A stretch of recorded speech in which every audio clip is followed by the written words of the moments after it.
If you're trying to plan your wedding on a budget, today I've got 5 ideas that you can use to save some money but also keep things unique and personal to you.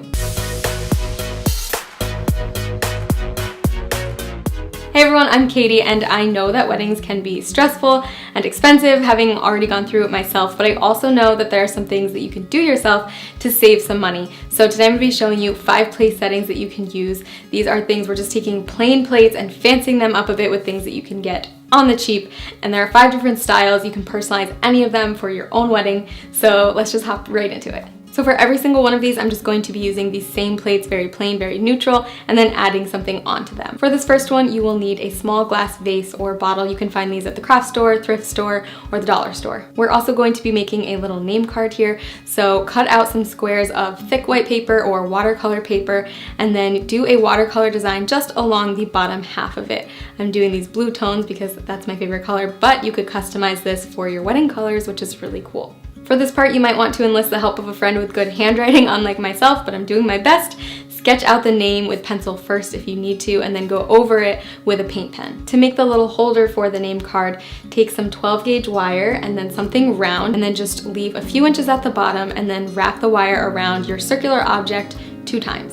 Use wire cutters to snip off the excess. Now you can place your name card right inside of that little circle you made and place that entire thing in your glass vase. To finish it off, grab some florals, fake or real, and snip off a few pieces, adding them into the vase with the name card, and there you have it.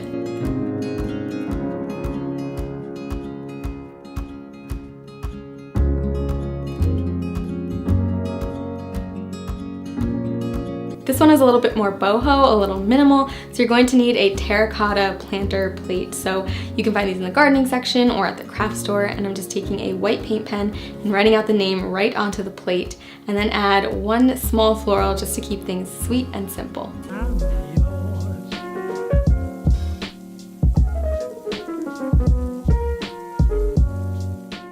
For this next one, we are going to be using a napkin, so fold the napkin vertically on the plate, then take a piece of ribbon and tie a knot around the napkin and slide the knot to the back.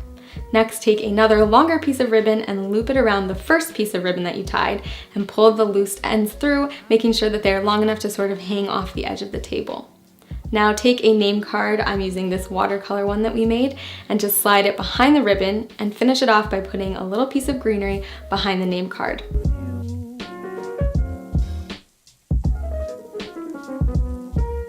For this next one, you'll need some oven baked clay. Roll it out, and then you'll need some sort of cutter, like a cookie cutter or a clay cutter, and you can do any shape. I'm just doing a circle, but you could also do a heart. And I'm using a stamp, which I have a heart stamp. I'm just gonna stamp it right in the middle of the circle that I made. If you have stamps for the initials of the bride and groom, that would also be really nice. And then to give it a little extra something, I'm using the bottom of my paintbrush and just putting little tiny indents all around the circle. I'm also going to do a hole toward the top so that I can slide it on a piece of ribbon when it's done. Bake it according to the package instructions, and once it's cool, slide it onto a piece of ribbon. Next, wrap the ribbon around your napkin and tie a knot, leaving the ends loosely hanging off of the edge.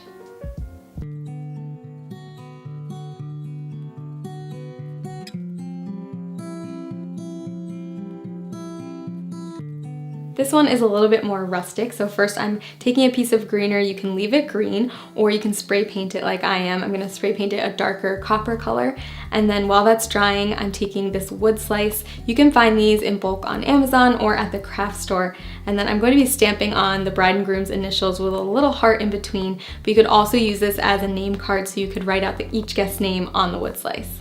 And then I'm going to just add the greenery back in, and it's all done.